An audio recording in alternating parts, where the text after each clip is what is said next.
वालेकुम viewers, free cam में आप सबको खुशामदीद। इस वीडियो में हम एम्पेरिकल फार्मूला की कैलकुलेशन के बारे में जानेंगे। वीडियो को आखिर तक देखना ना भूलें। वीडियो शुरू करने से पहले लाइक करें, चैनल को सब्सक्राइब करें और बेल आइकन को दबाना ना भूलें ताकि आपको आइंदा आने वाली वीडियोस का नोटिफिकेशन सबसे पहले मिल सके। आइए शुरू करते हैं अपनी वीडियो। एम्पेरिकल फार्मूला को जानने से पहले हम मॉलिक्यूलर फार्मूला के मुतालिक जानेंगे, क्योंकि एम्पेरिकल फार्मूला की कैलकुलेशन जो है वो डिपेंड करती है मॉलिक्यूलर फार्मूला पर। सबसे पहले हम जानेंगे कि मॉलिक्यूलर फार्मूला क्या होता है। मॉलिक्यूलर फार्मूला की डेफिनेशन है a formula which gives the actual number of atoms of each element present in a molecule. ये वो फार्मूला जो हमें एटम्स के एक्चुअल नंबर के मुतालिक बताता है, उस फार्मूला को कहा जाता है molecular formula.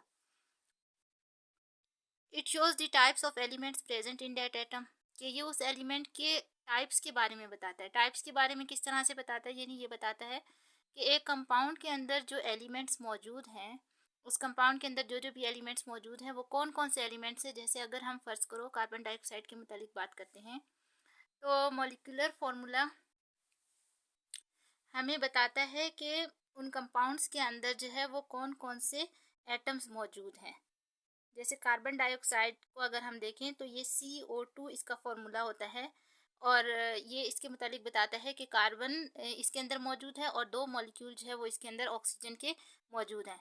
Number of atom of each element present in that compound, यानी ये कार्बन एटम्स के या ऑक्सीजन एटम के या जो भी एटम उस एलिमेंट के अंदर मौजूद है उसके नंबर ऑफ एटम्स के मुतालिक भी बताता है। जैसे इसमें ये बताएगा कि कार्बन जो है यहाँ पर 1 कार्बन मौजूद है, और यहाँ पे बताएगा कि ऑक्सीजन जो है वो यहाँ पे 2 ऑक्सीजन जो है वो इस कार्बन डाइऑक्साइड के अंदर मौजूद है। तो इसको कहते हैं, ये एक्चुअल फार्मूला इसका कहलाता है।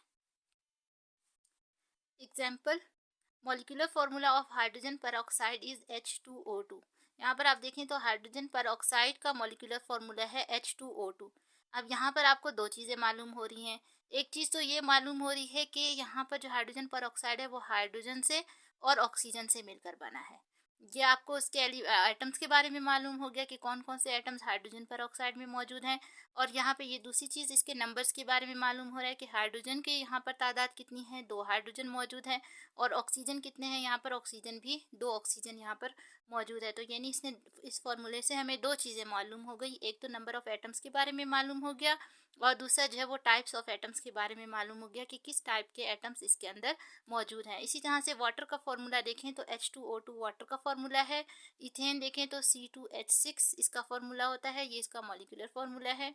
ग्लूकोज का मॉलिक्यूलर फार्मूला C6H12O6 है। इसी तरह से कार्बन डाइऑक्साइड का मॉलिक्यूलर फार्मूला CO2 है। टेबल सॉल्ट, जिसको हम सोडियम क्लोराइड कहते हैं, इसका फार्मूला है NaCl।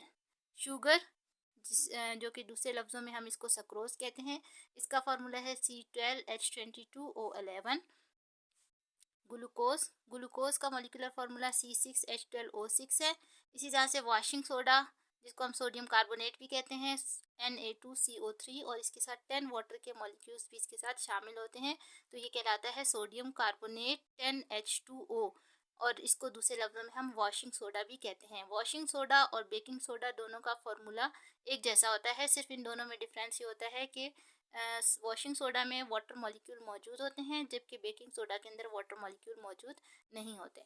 यहाँ पर एक मिसाल दी हुई है ग्लूकोज की। ग्लूकोज और फ्रक्टोज मिलकर जो है वो सक्रोज बनाते हैं। जब सक्रोज बनता है तो एक वाटर मॉलिक्यूल यहाँ से एलिमिनेट हो जाता है। दोनों के फार्मूला सेम होते हैं, C6H12O6, और फ्रक्टोज का फार्मूला भी C6H12O6 मीन्स डैट इसमें कार्बन भी 6 होते हैं, हाइड्रोजन 12 होते हैं और ऑक्सीजन 6 होते हैं।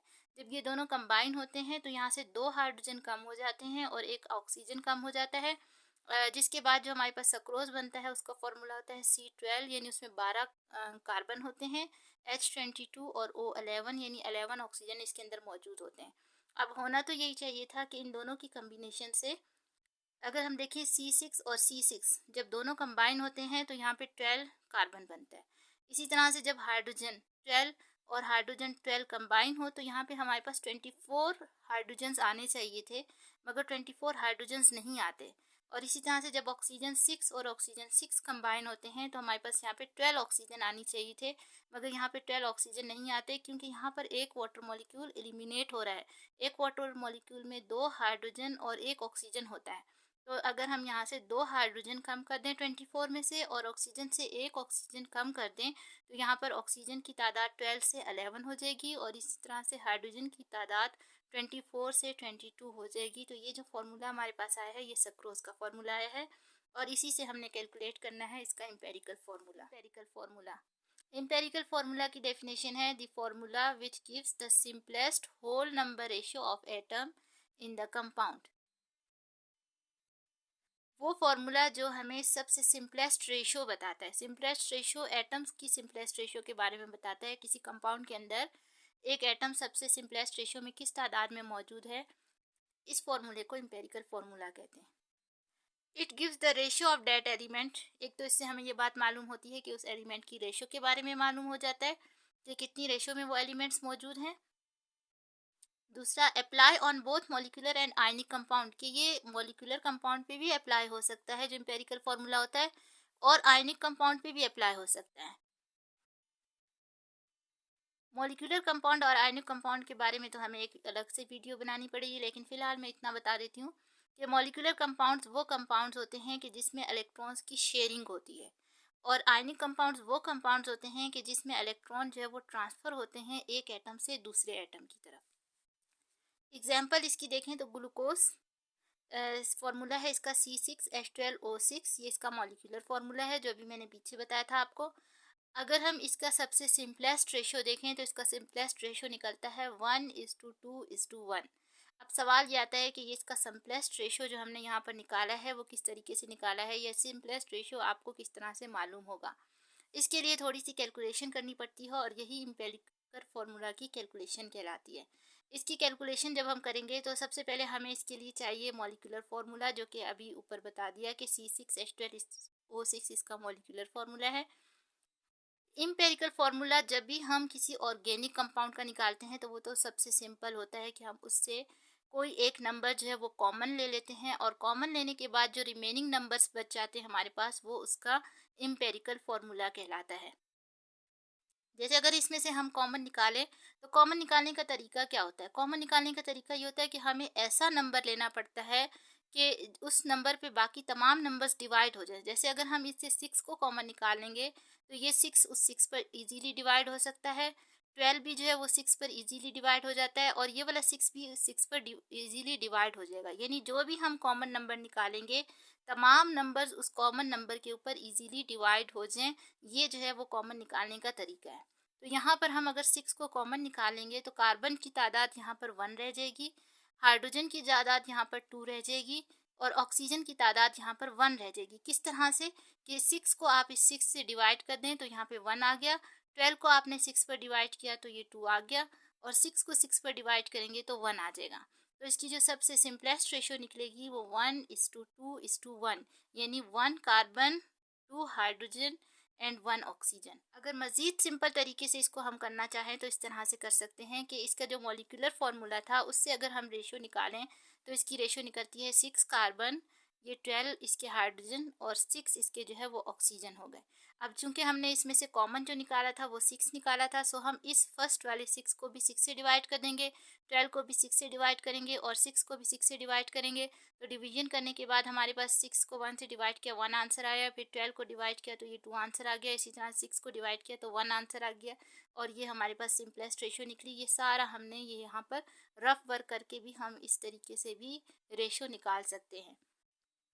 इसी तरह से बेंजीन का मॉलिक्यूलर फार्मूला होता है C6H6, ये भी एक ऑर्गेनिक कंपाउंड है। इसमें से भी हम कॉमन निकालेंगे तो 6 इसमें से कॉमन आ जाएगा, और रिमेनिंग हमारे पास कार्बन जो है वो 1 रह जाएगा, और हाइड्रोजन भी 1 रह जाएगा। तो सिंपलेस्ट रेशियो इसकी बन जाएंगी 1:1। इसी तरह से अगर आप इसको रफ वर्क में करना चाहें तो दोनों 6 जो कि 6 कार्बन थे और 6 हाइड्रोजन थे, दोनों को डिवाइड कर देंगे 6 से, तो रेशियो इसकी आ जाएगी 1:1। ये सबसे सिंपलेस्ट तरीके है मॉलिक्यूलर फार्मूला को कैलकुलेट। वाटर का मॉलिक्यूलर फार्मूला है H2O। H2O की सबसे सिंपलेस्ट रेशियो देखा जाए तो यहाँ पे हाइड्रोजन 2 है और ऑक्सीजन 1 है। अब यहाँ पर जो ना इसकी रेशियो आ रही है 2:1। अब आप यहाँ देखें, यहाँ पर हम कॉमन नहीं निकाल सकते, क्यों? क्योंकि एक तो ये ऑर्गेनिक कंपाउंड नहीं है, हमारे पास एक आयनिक कंपाउंड है, और आयनिक कंपाउंड जो होते हैं मोस्टली उसमें से कॉमन निकालना जो है वो डिफ़िकल्ट होता है। इसीलिए जितने भी आयनिक कंपाउंड्स होते हैं उन सब का जो भी मॉलिक्यूलर फार्मूला होता है वही उसका एम्पिरिकल फार्मूला भी होता है। इसमें कोई भी हम कॉमन निकालने वाला मेथड नहीं करते, कोई भी डिवीजन निकालने वाला मेथड नहीं करते, बल्कि जो भी जो है वो इसका मॉलिक्यूलर फार्मूला होगा वही इसका एम्पिरिकल फार्मूला होगा। बस आपने सिर्फ इसमें रेशियो बता देनी है कि हाइड्रोजन की रेशियो यहाँ पर जो है वो 2 है और ऑक्सीजन की रेशियो यहाँ पर 1 है, क्योंकि जिसके साथ 1 कुछ भी गिवन नहीं होता वहाँ पे 1 मौजूद होता है। तो यहाँ पे H2O इसका मतलब है ऑक्सीजन 1 और हाइड्रोजन 2 है। इसी तरह से कार्बन डाइऑक्साइड में देखें तो CO2 इसका मॉलिक्यूलर फार्मूला है, ये भी एक आयनिक कंपाउंड है। तो इसमें से भी ना हम कॉमन निकाल सकते हैं और ना ही हम इसको डिवाइड कर सकते हैं, इसीलिए हम यहाँ पे लेंगे सिर्फ कार्बन की तादाद 1 है और ऑक्सीजन की तादाद 2 है, तो इसका रेशियो निकलेगा 1:2।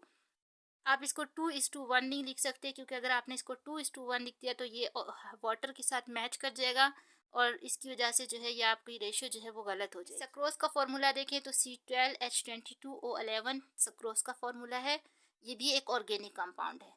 अब यहाँ पर अगर हम इसका मॉलिक्यूलर फार्मूला देखें तो C12H22O11 आ गया। इसमें से जब हम रेशो निकालेंगे तो रेशो निकालने के लिए मैंने आपको पीछे भी बताया था अभी कि ये दो वो मॉलिक्यूल से मिलकर बना है, ग्लूकोज से और जो है वो फ्रक्टोज से मिलकर बना है। तो ये सक्रोज हमारे पास आया। तो इसके दरमियान क्या होता है कि जब दो मॉलिक्यूल मिलते हैं तो दो हाइड्रोजन कम हो जाते हैं और एक ऑक्सीजन कम हो जाता है। तो हम जब भी इसका मॉलिक्यूलर फार्मूला से इसका एम्पिरिकल फार्मूला निकालेंगे तो हम इसका एक्चुअल नंबर लेंगे, और एक्चुअल नंबर इसका क्या आना चाहिए था, अगर हम वाटर मॉलिक्यूल इसमें ऐड कर दें तो यहाँ पर C12 आएगा, H22 की बजाय H24 आएगा और ऑक्सीजन 11 की बजाय ऑक्सीजन 12 होना चाहिए, जो कि मैंने पीछे अभी आपको बताया कि वाटर मॉलिक्यूल अगर हम इसमें से एलिमिनेट नहीं करते हैं, इसमें से नहीं निकालते हैं, तो फिर यहाँ पे हाइड्रोजन की तादाद 24 और ऑक्सीजन की तादाद जो है वो 12 होगी। अगर इस फार्मूला के तहत हम इसका एम्पेरिकल फार्मूला निकालें तो हम इसमें से कॉमन क्या लेंगे, इसमें से 6 कॉमन लेंगे, डिवाइड करेंगे इसको। 12 को हम डिवाइड करेंगे 6 से, 24 को डिवाइड करेंगे 6 से, फिर 12 को डिवाइड करेंगे 6 से, तो आंसर हमारे पास आ जाएगा यहाँ पे 2:4:2, क्योंकि 2, 4 और 2 अगेन से डिवाइड हो सकते हैं 2 के टेबल पे, तो हम इसको मज़ीद डिवाइड कर देंगे। जब इनको डिवाइड करेंगे तो 2 1 2 हो जाएगा, और 2 को 2 4 से डिवाइड 4 को 2 से डिवाइड करेंगे 2 हो जाएगा, फिर 2 को 2 से डिवाइड करेंगे तो 1 हो जाएगा। तो इसका रेशियो अगर हम देखें तो हमारे पास आ गया 1:2:1। तो यानी ये वही रेशियो आ गया कि 1:2:1, जो कि पीछे हमारे पास ग्लूकोज का रेशियो आया था। तो जितने भी ऑर्गेनिक कंपाउंड होते हैं मोस्टली जो उनका रेशियो आता है वो यही 1:2:1 आता है। और इस लिहाज से अगर हम इसका एम्पेरिकल फार्मूला लिखेंगे तो फिर कार्बन 1 और हाइड्रोजन 2 और ऑक्सीजन 1, और एम्पेरिकल फार्मूला इसका बनेगा CH2O, इसका एम्पेरिकल फार्मूला है। हाइड्रोजन पर ऑक्साइड, इसका फार्मूला है H2O2। H2O2 इसका मॉलिक्यूलर फार्मूला है। इन दोनों से कॉमन निकालना पॉसिबल है, तो हम इन दोनों से कॉमन निकालेंगे। 2 इसमें से कॉमन आ जाएगा, 2 को 2 से डिवाइड करेंगे तो आंसर 1 आएगा, और 2 को 2 से डिवाइड करेंगे 1, इसका मतलब है 1 हाइड्रोजन और 1 ऑक्सीजन। तो इसका एम्पेरिकल फार्मूला हो जाएगा HO, और रेशियो जो इसकी सिंपलेस्ट रेशियो है वो 1:1 इसकी रेशियो है। एटॉमिक नंबर, नेक्स्ट टॉपिक है एटॉमिक नंबर। डेफिनेशन इसकी ये है, the number of protons present in the nucleus of an atom is called atomic number. Protons की तादाद जो न्यूक्लियस के अंदर मौजूद होती है किसी भी एटम के अंदर, वो उसका एटॉमिक नंबर कहलाती है। न्यूक्लियस के बारे में भी मैंने आपको पहले बताया था कि ये सेंटर ऑफ एटम होता है।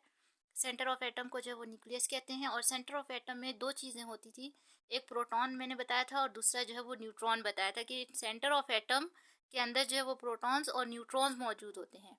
तो जितनी तादाद प्रोटॉन्स की होती है, न्यूट्रॉन्स की नहीं, सिर्फ और सिर्फ प्रोटॉन्स की तादाद, जितनी तादाद एटम के अंदर प्रोटॉन की होती है उसको हम एटॉमिक नंबर कहते हैं। To identify the atoms, each atom has allotted a number called atomic number, कि किसी भी एटम को आइडेंटिफाई करने के लिए उसको एक नंबर अलॉट किया जाता है, और जो नंबर उसको अलॉट किया जाता है वो उसका एटॉमिक नंबर कहलाता है।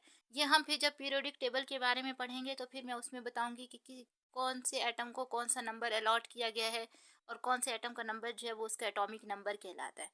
तो यहाँ पर जिसकी रिप्रेजेंटेशन दी जाती है एटॉमिक नंबर की, वो हमेशा जी से इसकी को रिप्रेजेंट किया जाता है। And this is same as the student in a class is allotted the roll number. बिल्कुल आप इस तरह से समझ लें कि जिस तरह से एक क्लास होती है और क्लास के अंदर जो स्टूडेंट्स होते हैं, हर स्टूडेंट को एक रोल नंबर अलॉट किया जाता है। तो जो जिस तरह से उसको आइडेंटिफाई करने के लिए, स्टूडेंट्स को आइडेंटिफाई करने के लिए रोल नंबर अलॉट किया जाता है, बिल्कुल इसी तरीके से यहाँ पर एटम्स को भी एक नंबर जो है वो अलॉट किया जाता है और वही नंबर उसका एटॉमिक नंबर कहलाता है। हाइड्रोजन का एटॉमिक नंबर देखें तो hydrogen has 1 proton, so atomic number is also 1। के हाइड्रोजन के न्यूक्लियस के अंदर सिर्फ और सिर्फ एक प्रोटॉन मौजूद होता है, इसलिए हाइड्रोजन का जो एटॉमिक नंबर होता है वो भी 1 होता है। इसी तरह से ऑक्सीजन हैज़ 8 प्रोटॉन्स, के ऑक्सीजन के न्यूक्लियस के अंदर 8 प्रोटॉन्स मौजूद होते हैं, सो एटॉमिक नंबर इज 8, उसका एटॉमिक नंबर भी 8 होता है। सोडियम हैज़ 11 प्रोटॉन, सोडियम के न्यूक्लियस के अंदर 11 प्रोटॉन्स होते हैं, so atomic number of sodium is 11। Number of protons are always equal to number of electrons. एक बात मैंने आपको और बताई थी कि न्यूक्लियस के गिर्द जो जो ऑर्बिट्स होते हैं, ऑर्बिट्स के अंदर जो चीज़ रिवॉल्व कर रही होती है उसको इलेक्ट्रॉन्स कहा जाता है। तो यहाँ पे हमेशा number of protons number of electrons के इक्वल होते हैं। क्यों इक्वल होते हैं? क्योंकि एटम जब जो है ना बॉन्ड बनाता है, या जो है वो एटम कोई मॉलिक्यूल होता है वो न्यूट्रल फॉर्म में होता है। न्यूट्रल फॉर्म उसको कहते हैं कि जिसके ऊपर ना कोई पॉजिटिव चार्ज हो और ना ही कोई नेगेटिव चार्ज हो। तो ये उसी सूरत में होता है जब प्रोटॉन्स की तादाद इलेक्ट्रॉन्स की इक्वल हो, क्योंकि प्रोटॉन्स कैरी करते हैं पॉजिटिव चार्ज और इलेक्ट्रॉन्स कैरी करते हैं नेगेटिव चार्ज, और पॉजिटिव और नेगेटिव हमेशा एक दूसरे को न्यूट्रलाइज करते हैं। तो इस वजह से जितनी भी तादाद न्यूक्लियस के अंदर प्रोटॉन्स की होती है, उतने ही ऑर्बिट्स के अंदर जो है वो इलेक्ट्रॉन्स मौजूद होते हैं। अब अगर यहाँ पे देखें हाइड्रोजन की 1 प्रोटॉन है, तो इसके न्यूक्लियस के अंदर 1 प्रोटॉन है, तो इसके ऑर्बिट के अंदर सिर्फ और सिर्फ एक इलेक्ट्रॉन मौजूद होगा, तभी ये एक दूसरे को न्यूट्रलाइज कर पाएंगे। और इसी तरह से अगर ऑक्सीजन को देखें, 8 प्रोटॉन्स उसके न्यूक्लियस के अंदर मौजूद है, तो उसके ऑर्बिट के अंदर 8 इलेक्ट्रॉन्स का होना ज़रूरी है ताकि वो उसको न्यूट्रलाइज कर पाए। इसी तरह से सोडियम का 11 प्रोटॉन्स मौजूद हैं न्यूक्लियस के अंदर, तो उसके ऑर्बिट के अंदर 11 इलेक्ट्रॉन्स होने चाहिए ताकि वो एक दूसरे को न्यूट्रलाइज कर पाए। अगर ये बराबर नहीं होंगे, तो फिर अगर प्रोटॉन ज़्यादा होंगे तो पॉजिटिव चार्ज आ जाएगा, और अगर इलेक्ट्रॉन्स की तादाद ज़्यादा हो जाएगी तो फिर उसके ऊपर नेगेटिव चार्ज आ जाएगा। Atomic mass, the total number of protons and neutrons present in the nucleus of an atom is called atomic mass। अभी जब हमने एटॉमिक नंबर पढ़ा तो उसमें हमने कहा कि सिर्फ और सिर्फ नंबर ऑफ प्रोटॉन्स को एटॉमिक नंबर कहा जाता है, लेकिन जब हम एटॉमिक मास की बात करते हैं तो जो भी प्रोटॉन्स की तादाद होती है और जो भी न्यूट्रॉन्स की तादाद होती है जो न्यूक्लियस के अंदर मौजूद होती है, इन दोनों के को सम करने के बाद जो हमारे पास आंसर आता है वो एटॉमिक मास कहलाता है। एटॉमिक मास को रिप्रेजेंट किया जाता है बाय सिंबल ए। एटॉमिक मास को ए से रिप्रेजेंट किया जाता है। जैसे नाइट्रोजन है 7 प्रोटॉन्स एंड 7 न्यूट्रॉन्स, कि नाइट्रोजन के न्यूक्लियस के अंदर 7 प्रोटॉन्स मौजूद होते हैं, 7 न्यूट्रॉन्स मौजूद होते हैं। दोनों को सम करें, 7 को 7 के साथ सम करते हैं, ऐड करते हैं, तो यहाँ आंसर हमारे पास 14 आ जाता है। सो एटॉमिक मास जो होगा नाइट्रोजन का वो 14 आएगा। इसी तरह से कार्बन है 6 प्रोटॉन्स एंड 6 न्यूट्रॉन्स। कार्बन के न्यूक्लियस के अंदर 6 प्रोटॉन्स और 6 न्यूट्रॉन्स मौजूद होते हैं। दोनों को अगर हम ऐड कर दें तो आंसर 12 आ जाता है। तो मास नंबर जो होता है या एटॉमिक मास जो होता है वो 12 होगा। The total number of mass building particle in an atom is called mass number. Mass number क्या होता है? बास बुक्स में जो है ये एटॉमिक मास है वो मास नंबर के टॉपिक से आता है, मास नंबर के नाम से आता है। तो दोनों एक ही चीज़ है, चाहे आप एटॉमिक नंबर कह लें चाहे आप मास नंबर कह लें, इन दोनों की डेफिनेशन एक होती है।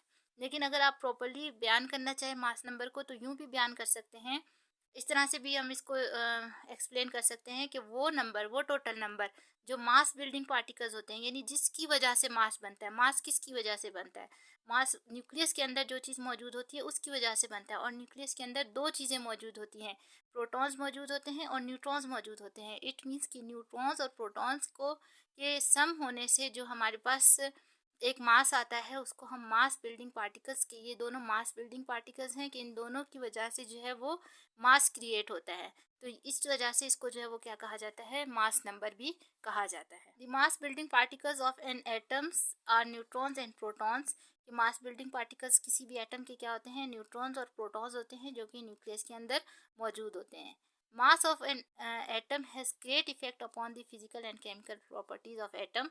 केमिकल और फिजिकल प्रॉपर्टीज़ पर मास का जो है वो बहुत असर होता है। फिर केमिकल प्रॉपर्टीज़ क्या है और फिजिकल प्रॉपर्टीज़ क्या हैं ये फिर मैं आपको कभी बताऊंगी।